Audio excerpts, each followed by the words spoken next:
When it comes to women throughout the television series The Sopranos, they can be viewed in many different ways. First, there's the women in Tony's family in Meadow and Carmela, who he views as loving and passionate individuals when it comes to their family. But they're also no stranger to Tony's line of work and the way that he provides for his family, as this usually involves some sort of blood money via extortion, murder, or racketeering. As well, specifically pinpointing on Carmela here, she too can be seen throughout the series being just as corrupt as Tony. Of course, she doesn't murder anyone, but she does steal $40,000 from Tony's bird feeder and invest it into the stock market. And she also used her intimidation factor of being married to Tony for Mrs. Cusimano to write a letter of recommendation for her daughter Meadow. There's also the individuals of Tony's sister Janice and his mother Livia, as these two individuals provide more of a masculine and mafioso image to the females within The Sopranos.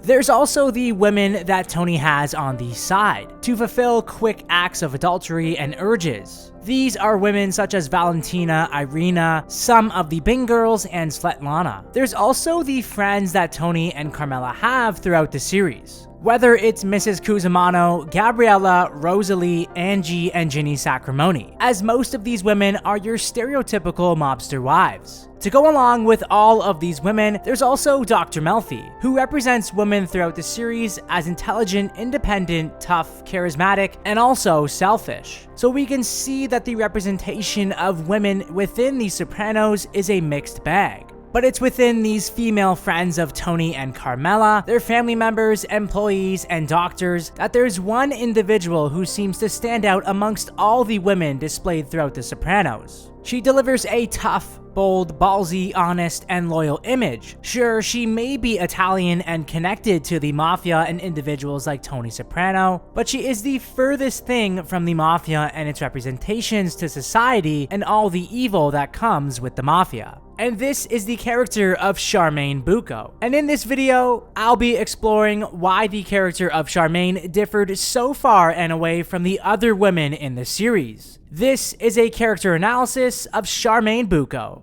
When we are first introduced to the character of Charmaine Bucco, we learn that she is married to Artie Bucco and have 3 children.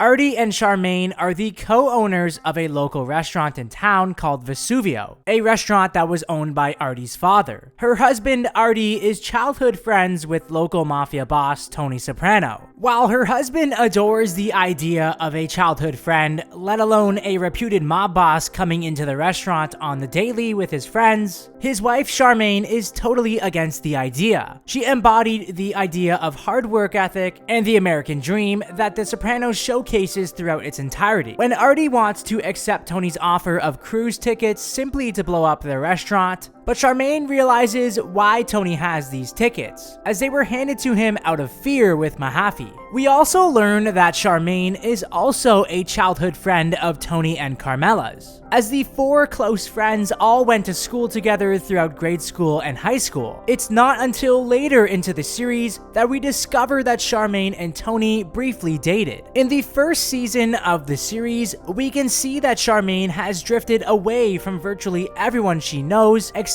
her husband. We come to realize that Charmaine and Carmela used to be very close friends, but their relationship eventually just faded away, as this is due to the fact that Charmaine resents Carmela's mindset and attitude for using her husband's blood money to provide for her children. Whether it's the clothes they wear, the food they eat, or the furniture in her mini mansion, it's all made possible thanks to her husband's life of crime. We also see Charmaine and Carmela's relationship reach a breaking point as well, when Carmela hires Artie and Charmaine as caterers for a silent auction fundraiser at the Soprano home. This entire scenario and scene is incredibly awkward, as we watch Carmela's true colors shine. She doesn't treat Artie or Charmaine, the friends that she has known her entire life, as the friends that they are. Instead, she treats the two of them like servants and slaves, as this type of treatment is especially forced on Charmaine. Carmela's reasoning for this is because she is revealed of the news that her husband used to date Charmaine, when Tony had wanted to date Carmela prior to getting married. While we are told that Tony just wasn't for Charmaine, as this is revealed to us by Charmaine herself in a polite manner to Carmela, Carmela seeks revenge on Charmaine, simply for this past relationship that is hidden in the shadows, even despite the two of them being married. Whenever Charmaine is on screen, she can often be seen in complete disgust, and this is solely because of her husband's friendship with Tony Soprano. Charmaine resents the Mafia entirely. She also resents the fact that Artie allows Tony and his associates and friends to rack up high bills, smoke in the restaurant, and are always obnoxious and loud. But not only does Tony do all of these things, he also doesn't even pay his bills. And this is something that Charmaine is totally against. While her husband thinks it's good for business to have these mobsters in the restaurant and have their restaurant associated with the Mafia, Charmaine is completely against the idea, as we learn this in the pilot episode of the series. And we can see that having Tony and his friends in the restaurant only resulted in Artie and Charmaine getting the short end of the stick later on in the series, when Tony and his crew member Benny and a new hostess that Artie adored used credit card fraud to scam Artie and Charmaine. Much like Dr. Melfi, Charmaine is considered one of the series' most loyal anchors, whether it's her beliefs and values or always steering away from an individual like Tony Soprano, as she is one of a few characters throughout the series who is never bribed or influenced by Tony's power and intimidation. We watch later as Artie and Charmaine briefly go through a divorce, and it's during this time where Charmaine ups her appearance, causing Tony to take notice, making Carmela jealous once again of Tony and Charmaine's history. Much like other characters on the series, we do see Charmaine sporadically right up until the series' ending, but we are never introduced to more details about the character. Part of what makes the character of Charmaine unparalleled towards the other women in the series, unique and independent, is that she was totally against the Mafia and everything that comes with it.